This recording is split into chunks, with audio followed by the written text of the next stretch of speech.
मानस शांत हों, जिनके गुणों के गान में बेवर्धमान महान जिन विचरे हमारे ध्यान में।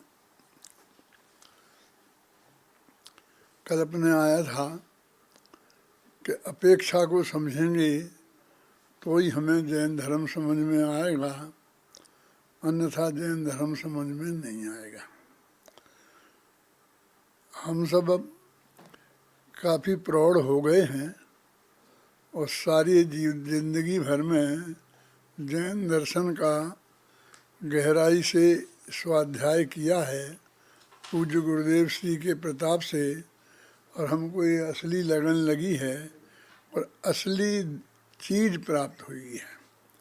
तो हमें बहुत हर बात में बहुत गंभीर होना होगा, हल्केपन से कुछ नहीं ले सकते।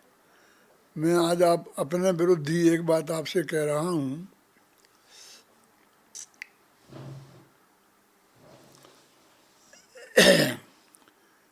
किसी ने हमें निकाल के बताया बड़े बड़े विद्वानों के बीच में कि देखो ये क्लियर शब्दों में लिखा है कि योगा पयडि पदेशा ठिदी अनुभागो कसाय दो होती।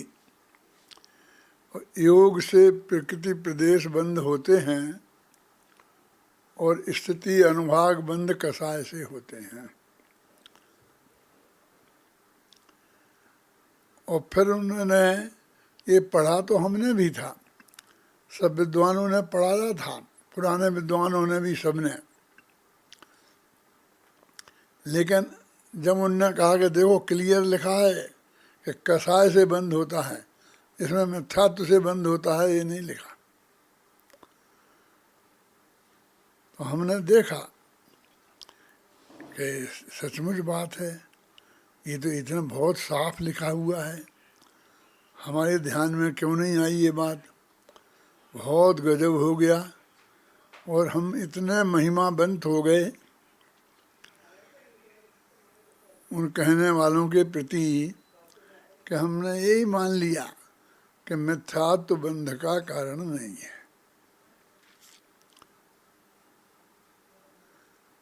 मेरा कहना ये है कि ऐसा कोई चीज़ निकाल के हम आपको बताते हैं कि देखो यहाँ पर ये लिखा है, तो आप बोले हाँ हमारा ध्यान में आज तक नहीं गया था, और हम बहुत ज़्यादा महिमावंत हो जाते हैं। हम वो सारी जिंदगी जो हमने पढ़ा था कि मिथ्यात्व अविरति प्रमाद कसाय योगः बंध हेतुवा, कि मिथ्यात्व अविरति प्रमाद कसाय और योग बंध के हेतु हैं। तत्वा सूत्र में पढ़ा था, फिर सर्वार सिद्धि में पढ़ा, फिर राजवार्तिक में पढ़ा, फिर श्लोक वार्तिक में पढ़ा, छठाला में पढ़ा कि ये आश्रव भाव 57 प्रकार के आश्रव भाव हमने पढ़े। बंध के कारणों की चर्चा में ये सब बातें पढ़ी थी, तो उस वक्त हम इतने आक्रांत हो गए कि हम उन सब बातों को भूल गए। इस बातों पे विचार करने की ज़रूरत नहीं थी हमारे लिए कि भाई ये कथन और वो कथन, इन दोनों की संगति हमें बैठालना चाहिए और समझना चाहिए। वे भी उमा स्वामी जैसे आचार्य, अकलंक देव जैसे आचार्य, पूज्यपाद जैसे आचार्य, विद्यानंद जी जैसे आचार्य, इतने बड़े बड़े दिग्गज एक कह रहे हैं। गोमर सार के कर्ता नैमितंद सिद्धांताचार्य भी छोटे आचार्य नहीं हैं, फिर भी 10वीं शताब्दी में हुए ना। कुंद कुंद तो इतने पुराने हैं, तब उमा स्वामी तो इतने पुराने हैं। उनके पहले के आचार्यों ने, बाद के आचार्यों ने ये सब बात कही थी। ये बात हमारे ध्यान में नहीं आई आनी चाहिए थी, और फिर आने चाहिए थी, फिर क्या करना चाहिए था? कि हमने तो फटाफट मान ली कि भा गजब हो गया, गजब हो गया, और सारे देश में गजब हो गया। उस वक्त हमको ये नहीं समझना चाहिए था कि यहाँ कसाय का अर्थ है कसायांत है। मिथ्यात्व, अविरधि, प्रमाद और कसाय, ये चार चीज़ें यहाँ कसाय शब्द के अर्थ में शामिल हैं। बस संगति बैठ जाती, खत्म थी बात। मैंने बड़ी बात नहीं थी ना।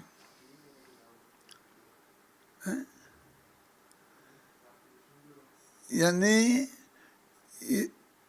इस वृत्ति से हमें नुकसान क्या हुआ कि कोई भी आदमी कोई एक ऐसी चीज़ जो हमारे ध्यान में अभी तक नहीं आ पाई और उसकी तरफ हमारा ध्यान दिलाता है तो हमको बदल दे सकता है। यदि कोई सत्यवाद बता हमारे ध्यान में नहीं हो और उससे हमारा जीवन आत्मकल्याण होता है तो उसे स्वीकार करना चाहिए, नहीं करना चाहिए नहीं, लेकिन उस पर विचार तो गंभीरता से करना ही चाहिए ना। जैसे कि सर्वार सिद्धि में वो आता है पीत पद्म शुक्ल लेस्या दुई त्री शेषेषु, के पीत लेस्या 2 युगलों में, पद्म लेस्या 3 युगलों में और शुक्ल लेस्या बाकी के युगलों में आती है। ये तत्वा सूत्र का सूत्र है, बहुत स्पष्ट अर्थ है, इसमें ज़्यादा कोई पंडिताई लगाने की ज़रूरत नहीं थी। शुरू के 7 स्वर्गों में पीतलेस्या, फिर 6 स्वर्गों में पद्मलेस्या और फिर बाद में शुक्ललेस्या। अब सर्वासिद्धि आदि ग्रंथों में उसका ऐसा अर्थ किया कि इनमें पीत पद्म और इसमें पद्म और शुक्ल बराबर, ऐसे मिला करके ऐसा अर्थ किया। फिर वहाँ खुद आचार्य ने प्रश्न उठाया, आप लोगों ने पढ़ी होगी सब, कि भाई ये तो मूल सूत्र में तो ऐसा अर्थ नहीं है, आप ऐसा अर्थ कैसे करते हैं? तो उन्होंने कहा अन्य आगम में है। कि अन्य आगम में है तो अन्य आगम की जब टीका लिखो जब कर देना, सूत्र जी की टीका लिखते वक्त तुम ऐसा अर्थ क्यों करते हो? तो वो कहते हैं कि देख सूत्र संक्षिप्त कथन है, वो विस्तृत कथन है और ऐसा विस्तार के कथन में वो ये आ सकता है, इसलिए इनमें हमें विरोध नहीं समझना चाहिए। अगर समाधान किया ना आचार्य ने सोच के कि ये तो नहीं गलत कर दिया, उनने ऐसा कह दिया, उनका तो अर्थ यही था, ऐसा भी अन्य आगम में होगा, तो अन्य आगम में बात करते। उनने हमें दिया है ना अधिकार। अधिकार क्या दिया है? हमारा कर्तव्य बताया है कि आप बराबर सोचो गंभीरता से कि वहाँ जो कथन का आशय क्या है और यहाँ कथन का आशय क्या है, समय सार की शैली क्या है, हमको ये समझना पड़ेगा। मैं कहता हूँ ये पुण्य पाप अधिकार, कल अभय जी ने शायद चर्चा की थी कि पुण्य पाप को राकेश ने की थी कि तत्वों में शामिल नहीं किया और पदार्थों में शामिल किया। और वो ये भी बता रहे थे कि वो उसका कारण भी खोज निकाला कि तत्वों में क्यों नहीं किया और पदार्थों में क्यों किया। और तो वो कहते नहीं ऐसा थोड़ी है कि उन्हें माना नहीं है, उन्हें आश्रव और बंध में गर्भित किया। पुण्य पाप को आश्रव बंध में गर्भित किया, हटाया नहीं है, छोड़ा नहीं है।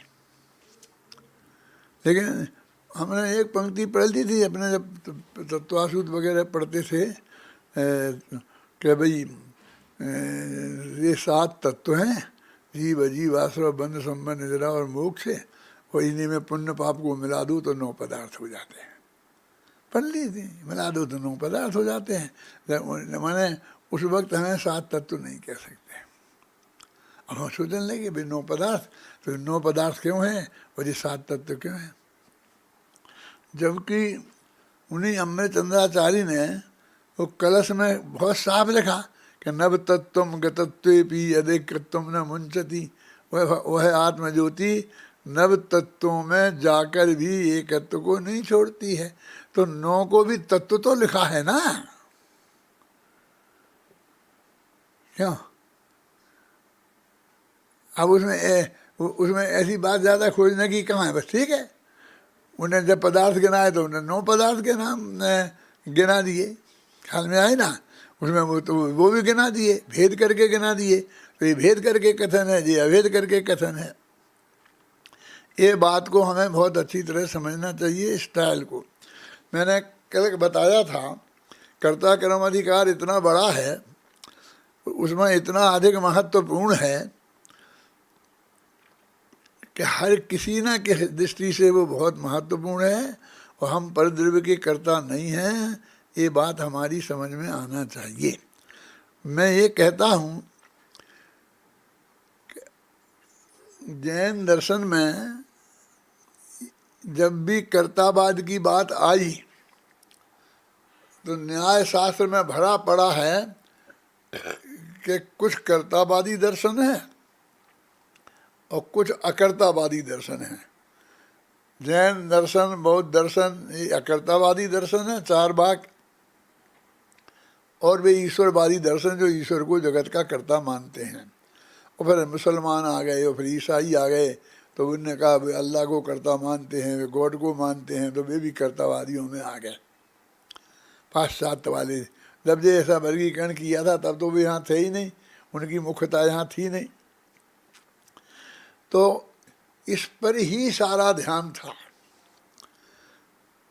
कुंद कुंद आचार्य देव ने 75 गाथाएं लिखी, तो आदि से अंत तक एक गाथा में ऐसा नहीं लिखा कि ईश्वर जगत का कर्ता नहीं है।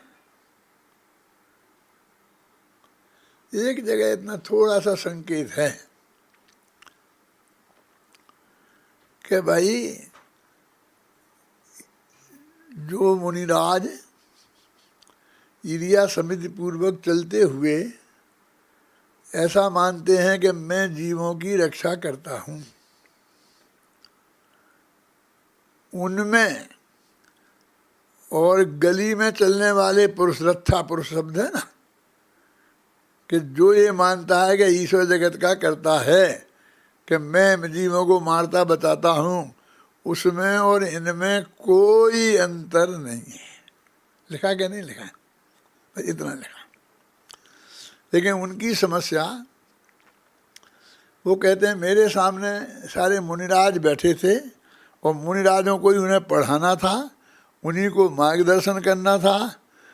तो वो कहते हैं एक भी ऐसा नहीं था कि जो ये मानता हो कि ईश्वर जगत का करता है। वो गृहस्थ भी होते, हम और आप जैसे गृहस्थ होते तो हम नहीं थे ऐसे क्या कि हम ईश्वर को जगत का कर्ता नहीं मानते। फिर भी मैं क्यों ऐसा कह गए कि ईश्वर जगत का करता है कि नहीं करता है, अपना समय क्यों बर्बाद करूं और झगड़े में भी क्यों पड़ूं? क्योंकि ईश्वरवादी भी बहुत बड़ा पक्ष है और अब भी हाल कहीं ना कहीं झगड़ा खड़ा होता है। हमें भी आज हम समझते हैं बहुत गहराई से, और फिर भी एक भी हिंदू हमारे प्रवचन में बैठा हो तो हमको ये कहने में थोड़ा सा अंदर से संकोच हो जाता है कि यार कोई कैसे मानेंगे जी हमारा खंडन कर रहे हैं, जी ऐसा मानेंगे हमारा खंडन कर रहे हैं। देखो आज का ज़माना इस दृष्टि से बहुत अच्छा है। कैसा? पुराने ज़माने में तो पक्ष विपक्ष मान करके तुमने हमारी काट की, हमने तुम्हारी काट की, और हम एक दूसरे के कट्टर शत्रु बन जाते थे।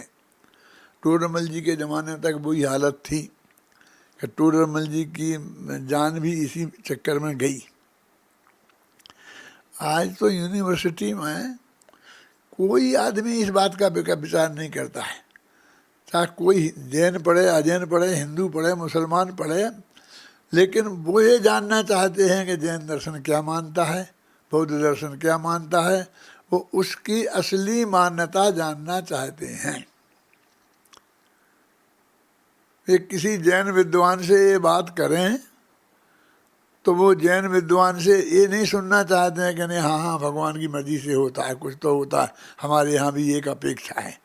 वो तो ये मानता है, सुन के आया है कि जैन दर्शन में ईश्वर को जगत का कर्ता माना ही नहीं है, और ये विद्वान हमें और दृढ़ता से इसके पक्ष के तर्क और युक्तियाँ बताएगा।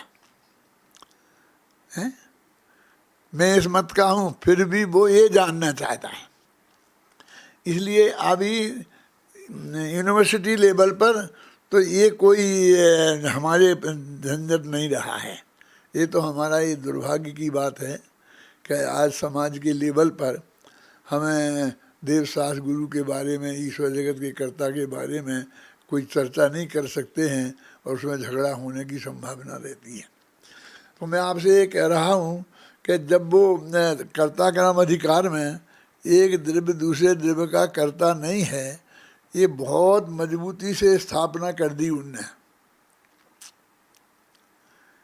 तो लोगों के चित्त में एक ये विकल्प खड़ा रहा कि देखो भाई, एक जो कर्म है ना, जिनके बारे में एक कह रहे कि उनका कर्ता भगवान आत्मा नहीं है, एक दूसरे दया का कर्ता भगवान आत्मा नहीं है, कि ये भी समझ लो एक द्रव्य दूसरे द्रव्य को मार जला नहीं सकता है, बचा नहीं सकता है।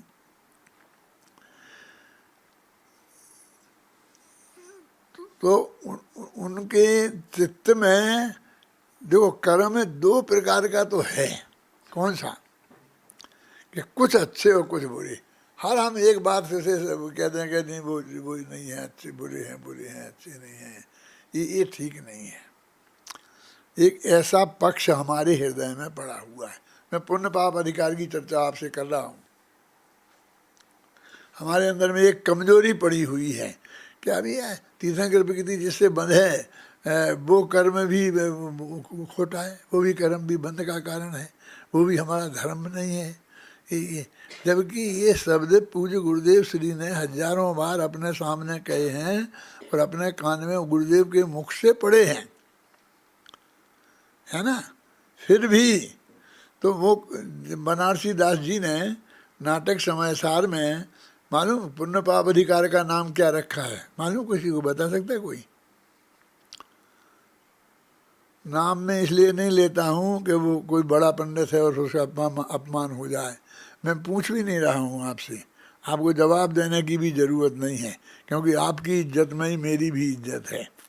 मैं बताऊँगा तो समझ लेना, आपके मिलान कर लेना।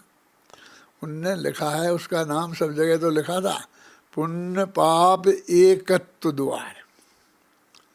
सब जगह तो भिन्नत्व की बात है, जीव और अजीव भिन्न हैं, वहाँ तो उनने भेद विज्ञान कराया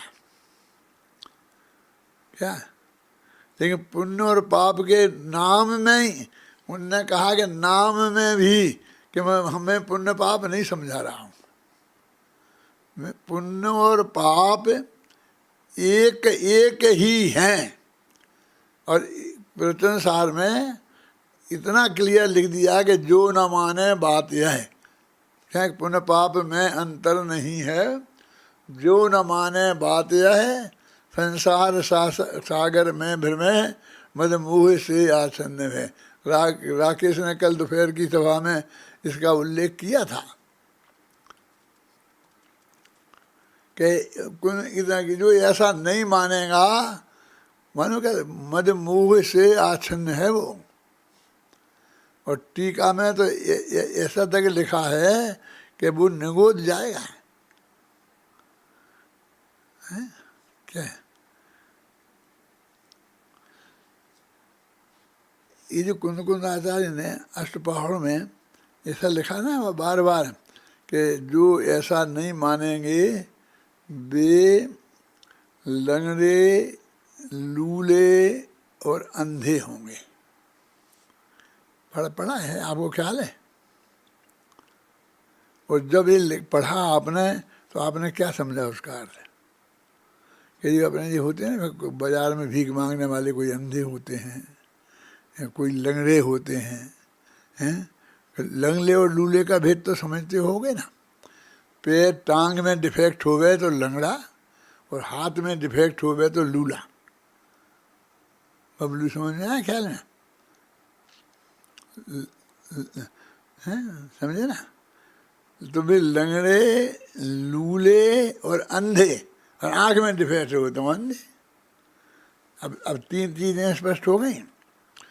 लेकिन इसका अर्थ ये है कि वे निगोद में जाएंगे। निगोद अर्थ कैसे हो गया इसका?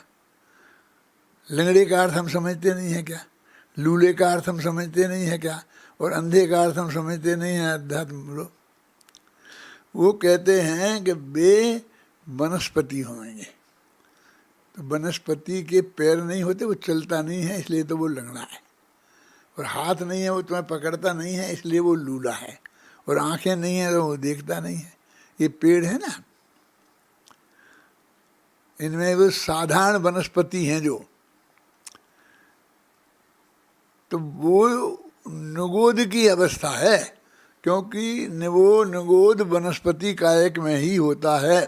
पृथ्वी कायक में निगोद नहीं होता, जल कायक में निगोद नहीं होता, वायु कायक में निगोद नहीं होता, अग्नि कायक में निगोद नहीं होता। आप जानते हैं यहाँ एक इंद्रिय चारों कहाँ लिखा?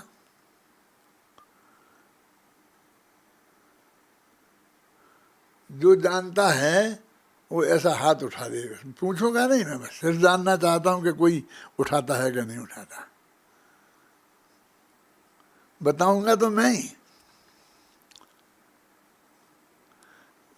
देखो बहुत स्पष्ट शब्दों में लिखा है 6 डाला में। क्या है?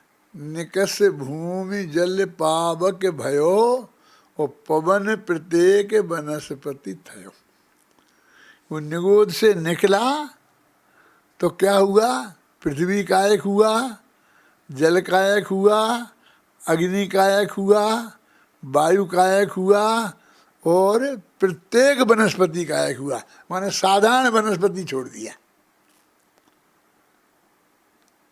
क्योंकि साधारण वनस्पति में से तो निकला ही है वो। मैंने बहुत साधारण बातें समझे क्यों? आया समझ? निकसी भूमि जल पावक भयो और पवन प्रत्येक वनस्पति थयो। इससे कभी कभी हमें दौलत राम जी जैसे विद्वानों की महिमा भी आती है कि उन्होंने कितनी बारीकी से वो बात कही और कितनी स्पष्ट कही कि जिसमें कोई गुंजाइश नहीं है, और कितनी सहज कही और कितनी सरल कही।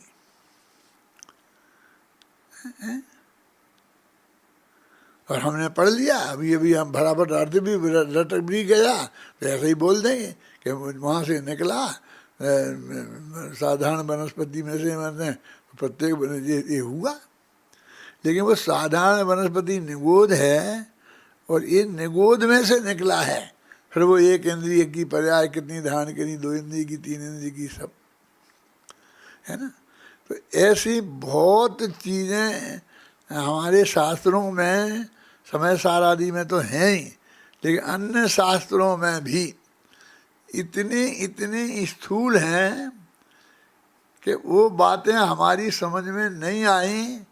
और आज पूज्य गुरुदेव श्री जैसे लोगों से हमें समझ में सुनने को मिल रही हैं। ये समझ लेना कि बस एक ही कारण है कि हमारी काल लब्धि नहीं आई थी। एक ही कारण है कि हमारे 5 समवाय नहीं पके थे, और इतनी हमारी बुद्धि इतनी स्थूल नहीं थी कि हमारी समझ में वो बात नहीं आती। क्या? जैसे मैं उदाहरण के तौर पे कहता हूँ प्रथमानी योग है। अब प्रथमानी योग में कदम कदम पर एक एक पंक्ति में भविष्य की कहाँ घोषणाएं की गई हैं, वो भरी पड़ी हैं। कि आदिनाथ भगवान ने अपने संभूषण में 24 तीर्थंकरों की आगे की कहानी बता दी, और ये भी बता दी कौन कौन होगा और कौन वो कहाँ कहाँ है, और फिर वो कहाँ कहाँ जाएगा, कैसे कैसे जाएगा, कैसे जाएगा। ऐसा थोड़ी है कि वो भगवान महावीर ने बताई तो महावीर के पहले नहीं थी वो बात। क्या आदिनाथ के दिव्यध्वनि में नहीं आई थी ये 24 तीर्थंकर होने वाले हैं और ऐसे ऐसे होंगे? ये पूरी की पूरी बात आ गई थी ना। फिर ये बड़े बड़े पंडित क्यों पूछते हैं कि कहाँ लिखा है?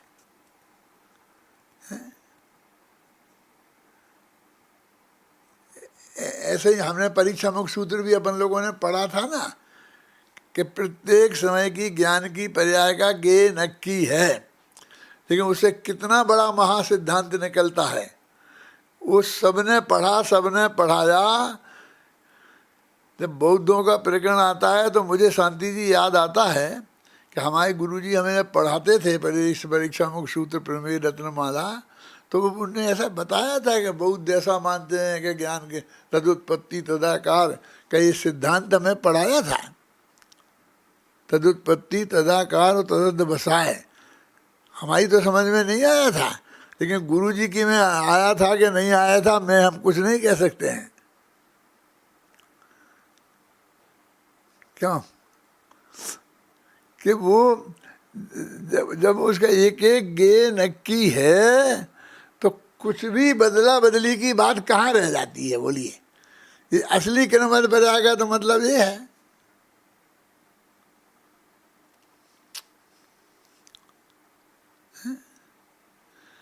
ये इस सब जगह से निकलती। और फिर करुणान योग में कितनी कितनी घोषणाएं, इतना 6 महीना और 8 समय में 608 जीव होंगे और इससे कम नहीं हो सकते, ज़्यादा नहीं हो सकते। ये सब कुछ नक्की है, ये इस बात की घोषणा नहीं कर रहा है। और वहाँ से आता है ऐसा, गोमर सार में तो ऐसा लिखा है कि इतनी पर्याय 2 इंद्री की, इतनी 3 इंद्री की, इतनी 4 इंद्री की, इतनी 5 इंद्री की, इतनी इसकी किन किन पर्यायों की कितनी कितनी होगी। और फिर उससे निकलेगा तो आएगा तो 2/3 देवगति में जाएंगे, 1/3 नरक गति में जाएंगे।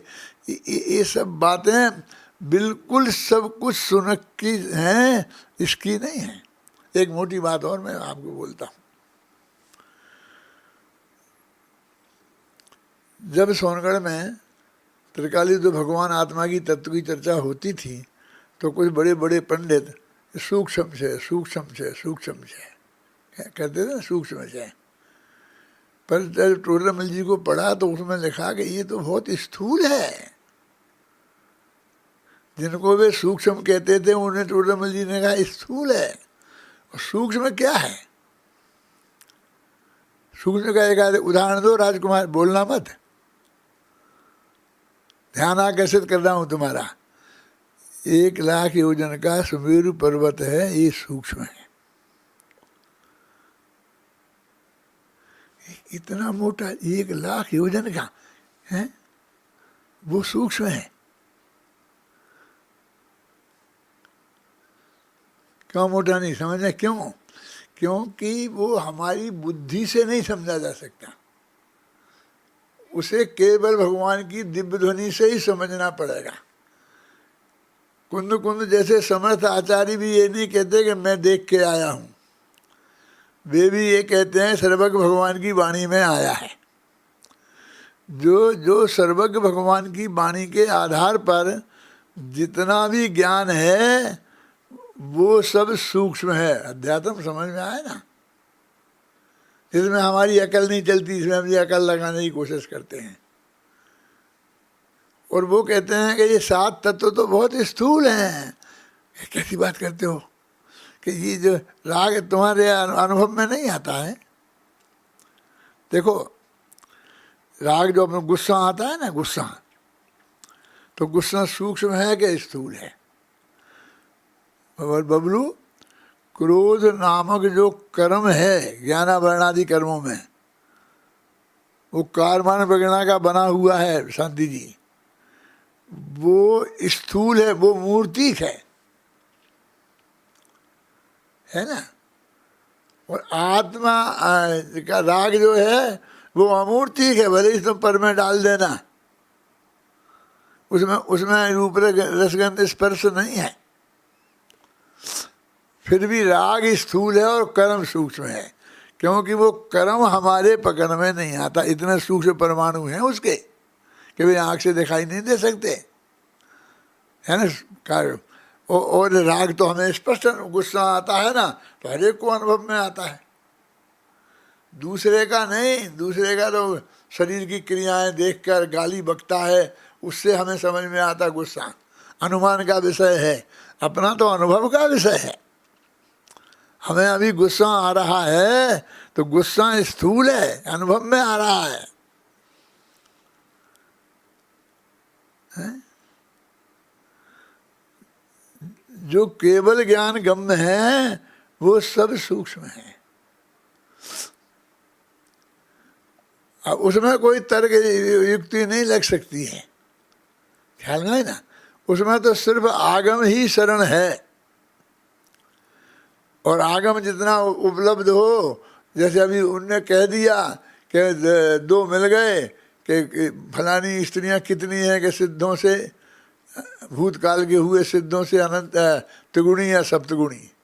हम कुछ नहीं कर सकते, कोई कुछ नहीं कर सकता। बस आचार्य चाहे वो भूत बली पशुदंत हों, चाहे वो धरसेन हों, चाहे वो धवलाकार हों, वीरसेन स्वामी हों, उन्हें यही कहना पड़ेगा फलाने आचार्य का मत ये है कि त्रिगुणी है, फलाने का मत ये है त्रिगुणी है।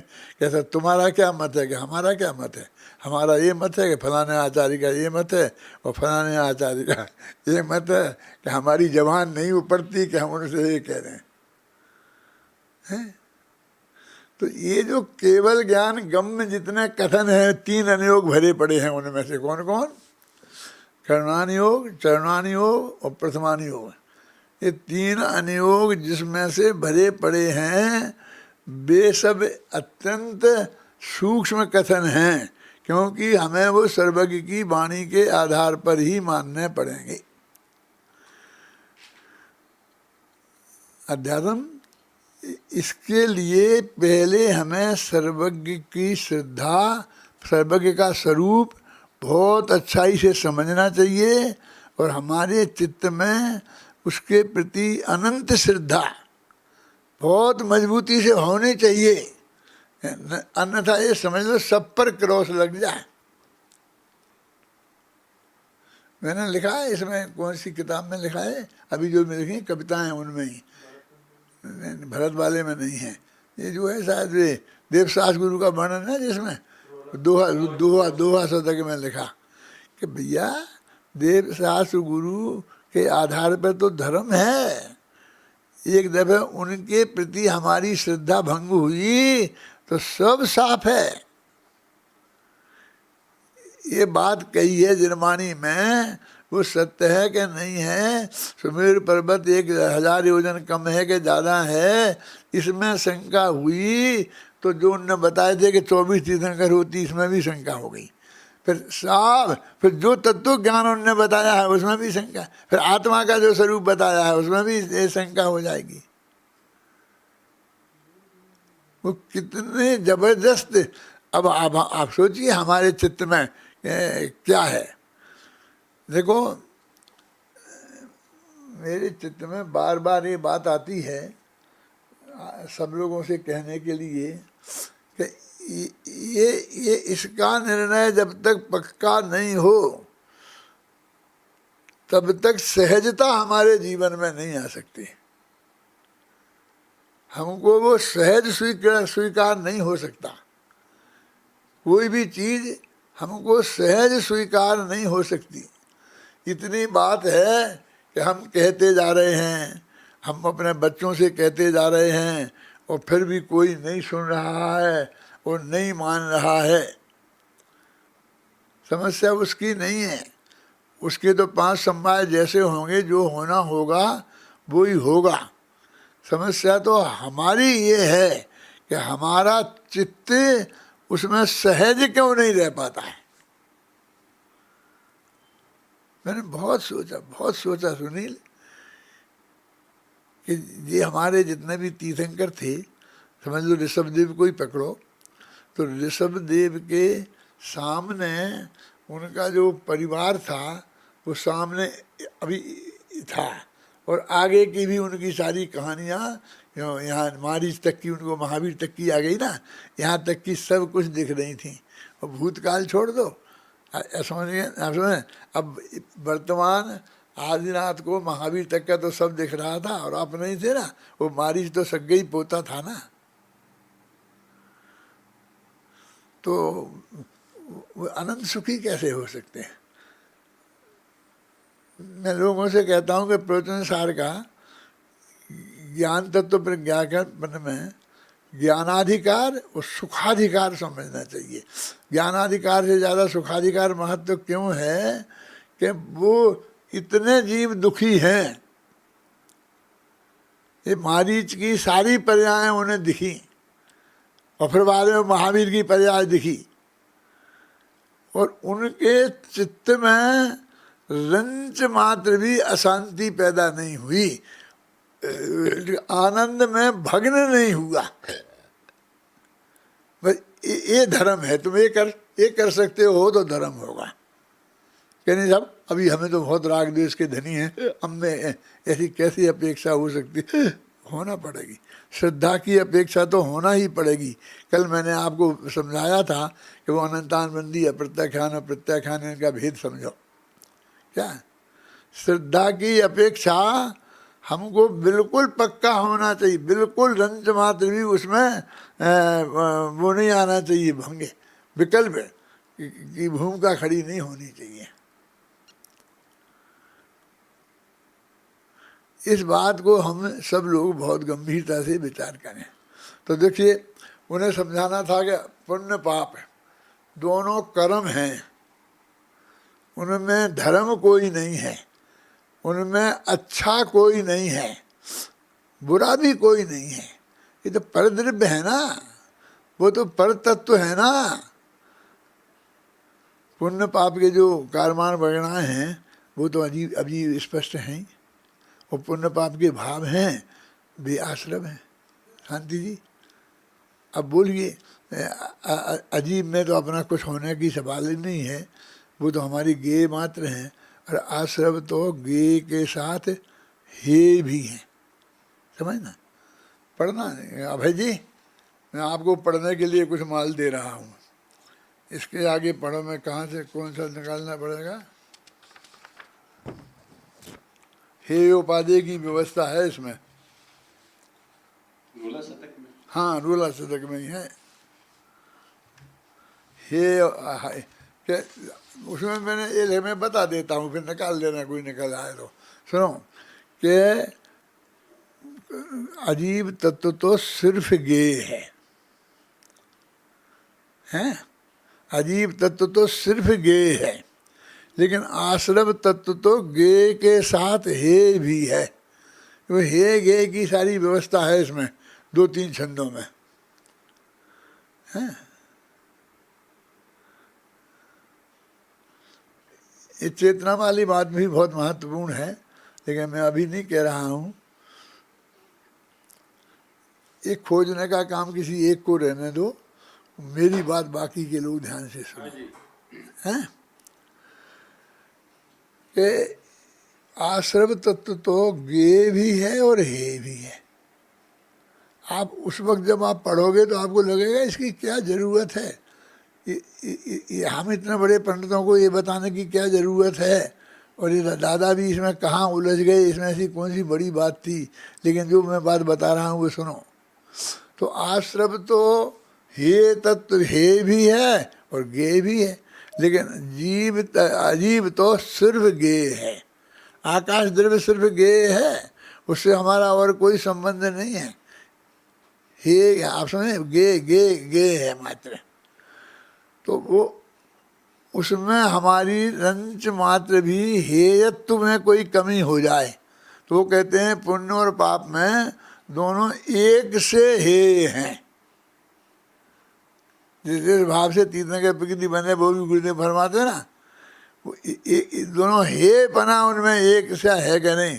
देखो आश्रम दुख कारे घनेरे बुद्धि बनते तने रे बेरे। उनने भेद तो नहीं किया वहाँ कि पुण्याश्रम उपाधि हैं, एक अपेक्षा से वो जैसे हैं और वो हैं और थोड़े सहयोगी भी हैं और फ़ायदा भी करते हैं, ऐसा भी होता है वैसा भी होता है। तो हमारे किसी चित्त के कोने में यदि उस पुण्य भाव के प्रति उपादेय बुद्धि बनी रही तो गए हम काम से। श्रद्धा के लेवल पर वाणी में तो बोलेंगे, वाणी में आएगा, समझे ना। विकल्प में भी आ सकता है, क्या समझे, विकल्प में भी आ सकता है। लेकिन श्रद्धा के लेवल में, पुण्य पाप में एकता हमारे ख्याल में गहराई से आनी चाहिए। उसके बाद में आश्रव है। तो आश्रव जो तत्व है वो आश्रव के कितना भेद है? 57। मिथ्यात्व है ना, 5 प्रकार का मिथ्यात्व, 12 प्रकार की अवृत्ति, 25 प्रकार का प्रमाद, 25 प्रकार की कसाय और 15 प्रकार का प्रमाद और योग 3 प्रकार का योग। ये सब मिलाकर के 57 प्रकार के आश्रव हैं। इनकी कोई चर्चा नहीं करी है। उनके दिमाग में तो ये आश्रव भाव में वो वहाँ गे और गे के साथ में उपाधि। देखो अभय जी, एक बात और ध्यान देना चाहिए। जो लोग को जो ये पक्ष है ना कि आत्मा में पर को जानता नहीं है, तो कोई अपेक्षा से जनवाणी में कही होगी और ऐसा स्वपर में भी घटा लिया होगा कि ज्ञान के लिए स्व है और आनंद ज्ञान के लिए पर है, और ऐसे वो स्वपर प्रकाशक हो गया। क्यों भैया, क्या हमारी क्या जिम्मेवारी है? क्या है वो सुपर? क्योंकि बस सुपर प्रकाशक लिखा है ना, तो हमें कहीं ना कहीं से सुपर प्रकाशक बनाना तो है। और जनवाणी में भी वो अपेक्षा बताई है, तो हमने उसे कह दिया है। लेकिन अजीब तत्व तो सिर्फ गे है और आश्रव तत्व हे भी है। तो सारा आश्रव हे है ना। यदि इसमें जरा भी भूल रह गई तो आश्रव तत्व की भी भूल और पुण्य पाप की भी भूल। क्योंकि आश्रव तो पुण्याश्रव और पापाश्रव दो ही प्रकार का है ना, और पुण्य बंध और पाप बंध ये भी दो ही प्रकार का है। तो इनमें एकत्व तो नहीं रहा। देखो मैं थोड़ी कठोर भाषा की बात करता हूँ, आप चिंता नहीं करना, आपके लिए कुछ नहीं है कठोरता। ये है कि अपनी विवाहिता धर्मानुकूल विवाही जो पत्नी है उसको छोड़कर जगत में जितनी भी महिलाएं हैं वे सब परस्त्री हैं ना। सोच लो पहले एक दफे कि इसमें कुछ है अपेक्षा, कोई गुंजाइश है। हमने सारी महिलाओं को 2 भागों में बांटा, एक स्वस्त्री और परस्त्री। तो वो स्वस्त्री अपने धर्मानुकूल विवाहिता जो पत्नी है उसको छोड़कर बाकी सब महिलाएं परस्त्री हैं ना। यहाँ साहब हैं, अपनी माँ भी, क्यों, अपनी माँ, अपनी बहन, ये भी परस्त्री है ना। तो लोग एकदम गुस्सा हो जाते हैं, क्या शर्म नहीं आती है, ये अपनी माँ को परस्त्री कहता है। तो मैं कहता गुस्सा क्यों होते हो, तुम बताओ ना कि इन 2 में से वो क्या है? वो जो परस्त्रीपन हमें जो बताया गया है जिस काम के लिए स्वस्त्री और परस्त्री का भेद, तो परस्त्री के साथ में जो भी व्यवहार होना चाहिए वो सारा व्यवहार पूरी तरह से जो एक सामान्य महिला कहीं की हो उसके साथ है, ऐसे ही सारा व्यवहार उस माँ के साथ भी होना चाहिए ना। क्यों इसमें घबराहट क्या है?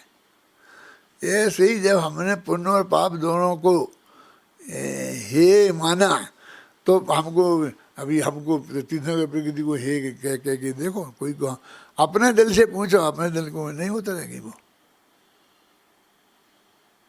खैर जाने दो, हम तीर्थंकर हैं कि नहीं। गुजरात में तो हर एक तीर्थंकर बनने की कोशिश करता है, लेकिन मैं कहता हमारे पूज्य गुरुदेव ही तो तीर्थंकर होने वाले हैं ना। इसका राग है ना आपको, ये तो उचित होगा ना। अपने लिए थोड़ी कह रहे हैं हम। गुरुदेव क्या कह रहे हैं? तीर्थंकर गोत्र जिससे बंधाए हैं वो भाव भी हे है। वे गुरुदेव मान रहे कि नहीं मान रहे हैं? और ये आप लोग जानते हो कि तीर्थंकर प्रकृति वो है निरंतर बंधी प्रकृति है। वो निरंतर बंधी प्रकृति का अर्थ समझते हो? निरंतर बंधी प्रकृति का अर्थ समझते हो कि जब से वो बंधना शुरू होती है बबलू, और तब से जो उदय में नहीं आती है 13वें गुणस्थान में, वो 8वें गुणस्थान तक बनती है। 8वें गुणस्थान के 4थे गुणस्थान से लेकर 8वें गुणस्थान के 6वें हिस्से तक, 8वें गुणस्थान के 14 हिस्से करो और उसमें 6वें हिस्से तक वो बंधती है, तो वो निरंतर बनती रहती है। निरंतर बंदी समझ में क्या अर्थ आया? अब उसका क्या अर्थ हुआ? उसका अर्थ ये हुआ कि वो तीर्थंकर प्रकृति के बंधने के जो कारण है, 16 कारण भावना जो भी समझ लो आप, उसमें जो भी भाव है वो भाव निरंतर होते रहेंगे, क्योंकि बिना भाव हो गए थोड़ी बन जाएगी।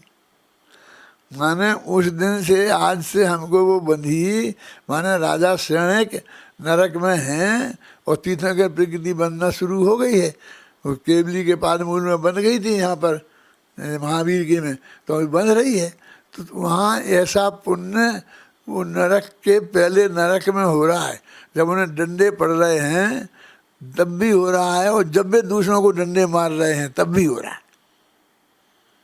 ऐसा थोड़ी कि पिटते ही पिटते होंगे, ज्ञानी है तो क्या ज्ञानी हो कि हाथ में पिटना ही पिटना होता है?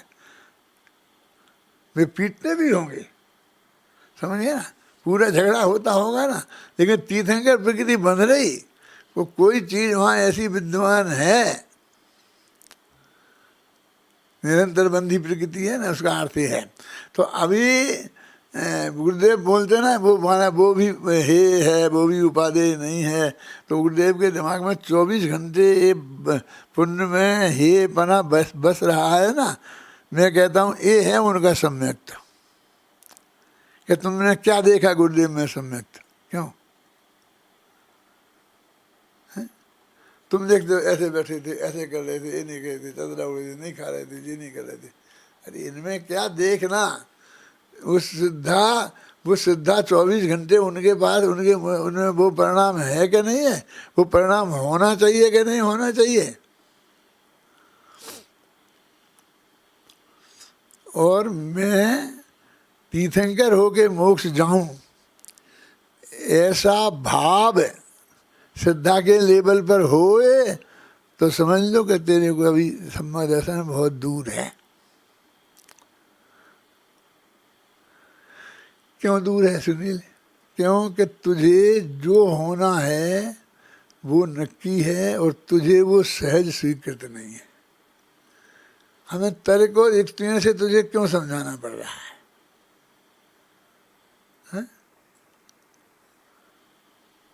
जो भी सहज संयोग हुए हैं वो हमको सहज स्वीकार होना चाहिए ना।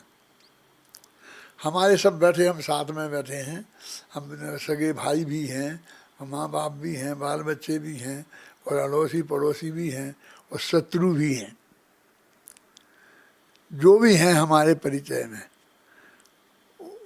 उनको जो भी हो, दुख हो, सुख हो, अनुकूलता हो, प्रतिकूलता हो, अरबों रुपए का फायदा हो जाए, वो बिल्कुल ज़मीन पे खड़े हो जाएं, समझ लेना मैं संयोगों की बात की कल्पना कर लेना अपनी अपनी अध्यात्म। और वो तुझे सहज स्वीकार है कि नहीं? या तेरे को मीन में खड़ी होती है श्रद्धा के लेवल पे कि ये तो ठीक नहीं हुआ, आखिर मेरी भी इज्जत का सवाल है, मेरे पास नहीं होए तो कोई बात नहीं है, लेकिन इसके पास तो नहीं होना चाहिए। क्यों?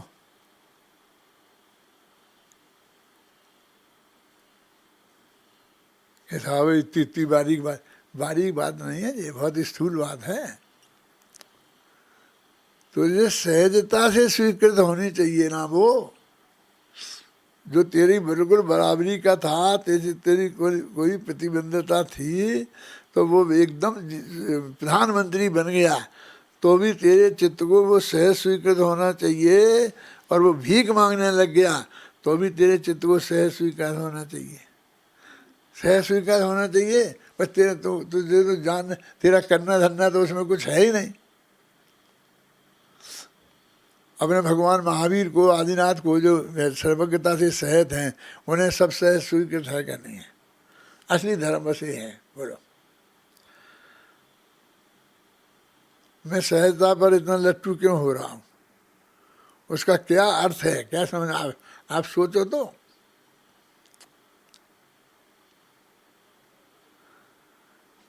विकल्प आता है, आ सकता है इस भूमिका में कि नहीं ऐसा नहीं हो, ऐसा हो। विकल्प आ सकता है किसी भी प्रसंग को लेकर के, लेकिन वो ऐसा नहीं हो गए अध्यात्म, तो हमारे चित्त को वो सब सहज स्वीकृत होना चाहिए ना, क्योंकि वो सब सामने वाले के हाथ में नहीं है ना, तेरे हाथ में है।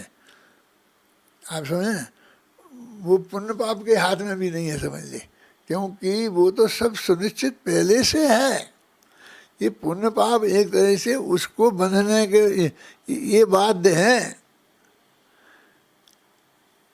जैसे मैंने एक दो पंक्तियां लिखी हैं, वे बार बार मुझे याद आती हैं वो पंक्तियां कि यदि मुझे 5वें स्वर्ग में जाना है तो मुझे 5वें स्वर्ग में जाने योग्य भाव तो करना चाहिए ना। ऐसे सोते सोते चला जाएगा क्यों, ऐसे ही खाते पीते चला जाएगा, भाव करना चाहिए ना। खत्म हो गया तुम, अभी कर्तृत्व में मर गया तुम, तो फिर क्या होना चाहिए कि यदि मुझे 5वें स्वर्ग में जाना है तो 5वें स्वर्ग में जाने के लिए जैसे कर्म बंधना चाहिए वो यथा समय वो बंधेंगे, और उनको बंधने के लिए मेरे जैसे भाव होना चाहिए वे भी उस समय होंगे, और जब वो जिस काल में बंधना चाहिए वे उस काल में गारंटी से बंधेंगे। तो ये इत्यादि को सब सहजता स्वीकार होनी चाहिए ना। हमारी तो ये हालत है कि यदि सारा लोक में हजारों लोगों को करोड़ों रुपयों का फायदा होता है और वे 1 करोड़पति बन जाते हैं, हमें क्या तकलीफ हुई? कोई तकलीफ नहीं हुई, विकल्प भी नहीं आया, और हजारों उसके चले गए तो भी विकल्प नहीं आया। लेकिन वो हमारा सगा भाई है, हमारा पड़ोसी है, हमारा मित्र है, वो एकदम वो बढ़ जाता है तो हमें विकल्प आ जाता है, वो घट जाता है तो भी विकल्प आ जाता है, घटने में भी आ जाता है। हम उसको ज़्यादा बुरी हालत में भी नहीं देख सकते और हम ज़्यादा अच्छी हालत में भी नहीं देख सकते। क्यों? हम क्या कहते, देखने की ताकत आना चाहिए, तो पूर्ण वितरागी हो जाना चाहिए। पूर्ण वितरागी तो अभी नहीं होगे, चारित्र के मोह के अंतर में तुम्हारे अंदर सब विकल्प चलते चलेंगे, लेकिन श्रद्धा के लेवल पर ये गलत हुआ ऐसा विकल्प ज्ञान सम्यक ज्ञान की भूमिका में होता ही नहीं है। वो खेमचंद भाई के बोलते, वो गुरुदेव के ही बोलते कि ज्ञान स्वभाव में ऐसा क्यों हुआ, ये प्रश्न ही खड़ा नहीं होता है। सुने होंगे ना तुमने खेमचंद भाई के बोलों में, वो तो गुरुदेव के ही थे। गुरुदेव बोलते थे और वो अपनी डायरी में लिख लेते थे, हमें तो उनने सुनाए सबसे पहले, तो हम तो वही के खेमचंद भाई के नाम से याद आते हैं। एकदम इस जगत का सारा परिणमन सहज स्वीकृत होना चाहिए, तब वे सब सुनिश्चित है, तब ऐसा माना कहलाएगा।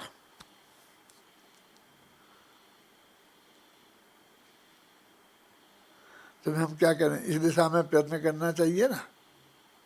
बोलो राजकुमार, कर रहे हो इस दिशा में कुछ प्रयत्न? देखो, प्रयत्न करना चाहिए ये भी मैं नहीं कह रहा हूँ, और नहीं कर रहे हो तो करो ये भी नहीं कह रहा हूँ। इसके प्रति सहज होना चाहिए कि जब मुझे को होना होगा उस काल में एकदम सहज होंगे, हो जाएंगे। वो कोई मुझे जब ये कहते हैं कि उसके एक समय पहले हो नहीं सकता है और एक समय के बाद, वो जो ज्ञानचंद जी बोला करते थे एक वाक्य कि भाग्य से अधिक, और क्या है वो वाक्य, ऐसा है ना, ऐसा ना किसी को आज तक मिला है और ना कभी मिलेगा।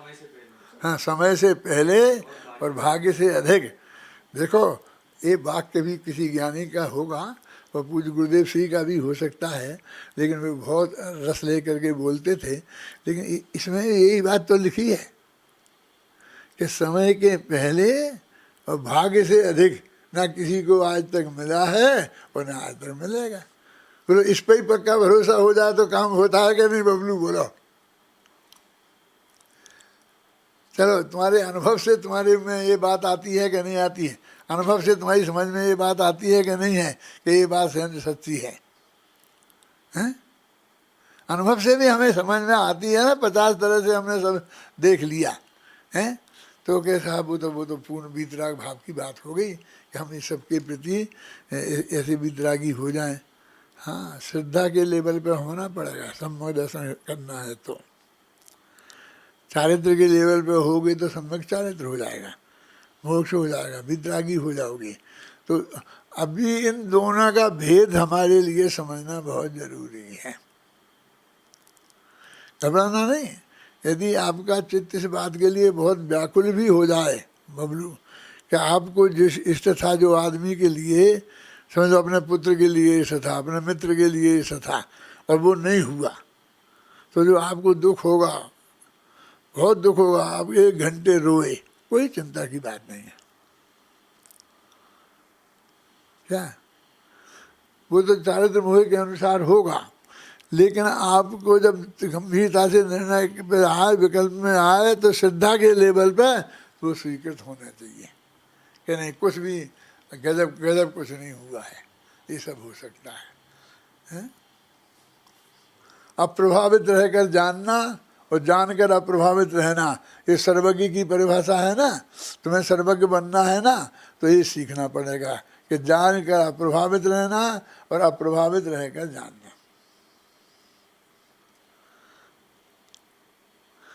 मैं कहता हूँ कि मैं अपनी परिणति को देखता हूँ कि जहाँ से भी जो आता है कि विद्यार्थियों ने इतना किया, इतना बढ़िया शिविर लगा, वहाँ अच्छी बढ़िया क्लासें चली, उसका बहुत अच्छा हुआ, तो मुझे बहुत बहुत प्रसन्नता होती है। इतनी होती है कि मैं आपको बता नहीं सकता। एकदम चित्त में बहुत सहज स्वीकृत होता है, मैं किसी को मना ही नहीं कर सकता। क्या जो भी ऐसा ज्ञान के यज्ञ की बात लेके मेरे सामने आता है, मैंने उससे, अब लोग धीरे धीरे ये जानने लग गए हैं। मैंने सुना कि फलां आदमी ने मेरे से कहा था कि डॉक्टर साहब से ये काम की तुम कहो, कि साहब वो नहीं करेंगे, वो नहीं करेंगे, मैं जानता हूँ वो नहीं करेंगे। कि मैं कह रहा हूँ ना, तुम उनसे कहो, वे करेंगे। मेरे को जितना मैं नहीं जानता हूँ, जितना तुम लोग जानते हो, जानते हो ना? है? मेरे कहने का अर्थ ये है कि ये कोई बड़ी बात नहीं है, इसे खराब परिणति भी हो सकती है। आखिर राजा शरणक कितना जल्दी मोक्ष में जाने वाले थे, और उस वक्त कैसे संकलेश परिणाम हो गए। नरक में मुफ्त में तो थोड़ी चले गए। आखिर संकलेश परिणाम हुए थे कि नहीं हुए थे? वे जानते थे कि जब इस नरक में ही जाना नक्की है, तो संकलेश परिणाम होना ही भी नक्की है। बस ये आश्रम भाव, तो वो कहते हैं पुण्य पाप दोनों आश्रम हैं, दोनों बंध के भेद हैं। उन्हें हमने संवर के भेद में नहीं शामिल किया, हमने निर्जरा के भेद में शामिल नहीं किया। तो ये पुण्य पाप, आश्रम तत्व में भी पुण्य पाप का ही चल रहा है, समझ लो, क्यों? पुण्य पाप ही तो आश्रम है ना। मुझे कम से कम एक दिन तो आपको बंध तत्व के मामले में जो 16 गाथाएं हैं उन पे बोलना है। अब कितने दिन रह गए हैं? हैं? 2 ही रह गए बस। तो मैं कल बोलूँगा उस पर, बंध अधिकार पर मुझे उस पर बोलना है एक दिन। मैंने उस पर बहुत बोला है, विदेशों में जाकर के बहुत बोला है, पूरा जाकर के कौन सी गाथाएं? 247 से लेकर के 253 कैसी कुछ हैं, 16 गाथाएं हैं। कौन सी? निज आयु क्षय से मरण हो, यह बात जिनवर ने कही। उसके बारे में भी यही तत्व ज्ञान मुझे गहराई से समझाना है, क्योंकि वो सारे सामान्य जन को भी समझाना है, और ऐसी कुछ बारीक बात वो विद्वानों के समझने लायक भी उसमें है। तो कल मैं उसकी बात करूँगा, और परसों फिर मैं देखूंगा 47 शक्तियाँ या जो भी प्रकरण मेरे दिमाग में आएगा मैं उस पर बोलूँगा। 2 ही व्याख्यान रह गए हैं तो आज ये मैं पुण्य पाप और आश्रम संवर निर्जरा यहाँ तक कि ये बात मैंने आपको बताई। निर्जरा भी 57 प्रकार के भाव हैं, आश्रम में भी 57 प्रकार के भाव हैं, लेकिन उन भेदों में गए नहीं आचार्य। वे तो कहते हैं कि उसको भोग भी निर्जरा के हेतु है ना। लेकिन वो बातें जो बहुत प्रसिद्ध हैं वो बातें मैंने जानबूझ करके आप लोगों से नहीं कही हैं। समय भी इतना नहीं है उतनी बारीकी में जा कर के अब मैं इसमें भी नहीं बता पाया हूँ। कल ऐसे खोज के लाना जो मैंने आपको बताया है, इसमें अभी अपन को नहीं मिला है। क्या बताया था, क्या खोजना है नील सुनील हैं? पुण्य हैं? हाँ हाँ बोलो बोलो। पुण्य जो है आश्रम जो है वो हेय है और बाकी अन्य द्रव्य तो गेय है। हाँ तो तत्व चिंतन में है दादा, तत्व चिंतन में है। बोलो, वो पंक्ति मिल गई हो तो बोलो। 1 मिनट देना जरा वो तत्व चिंतन के 4-5 छंद इस समय में बहुत ही मार में बढ़िया है। बोलो बोलो भैया, मुझको ही आनंद आता है बहुत। जिनेंद्र है ना यहाँ पे तो वो हमारी सहायता कर रहा है। ठीक है हाँ। तत्व चिंतन छंद क्रमांक 6 है। हाँ पुण्य एवं पाप भी तत्वार्थ में आते रहे।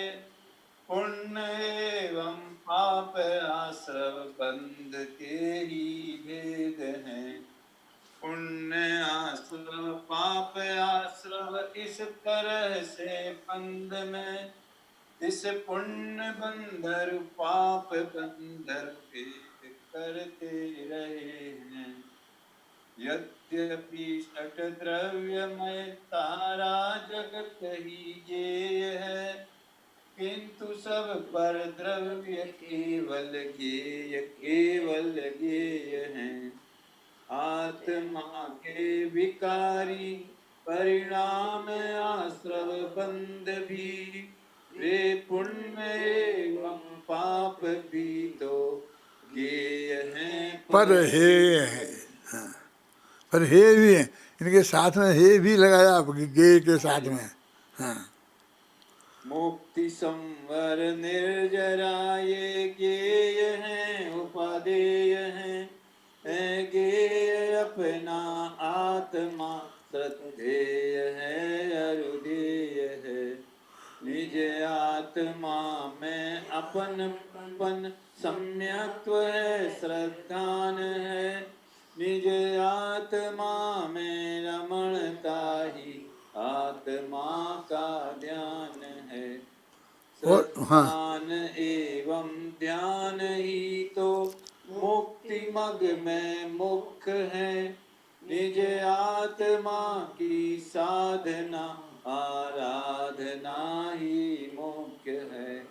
हरे आश्रव बंध तो दुख कारण है दुख रूप है। असुचि है विपरीत है हर भव भ्रमण के रूप। अब देखो समय सार में ही बताया ना, दुख करण है दुख रूप है, तो इसमें पुण्य और पाप दोनों आश्रव आ रहे, उन दोनों को ही दुख करण और दुख रूप कह रहे हैं। ये भी कहते हैं कुछ सुख रूप है कुछ दुख रूप है, वो सबको दोनों को दुख रूप और दुख करण कह रहे हैं। बराबर हैं?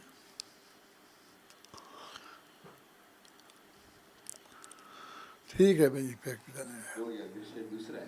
हाँ इस प्रकार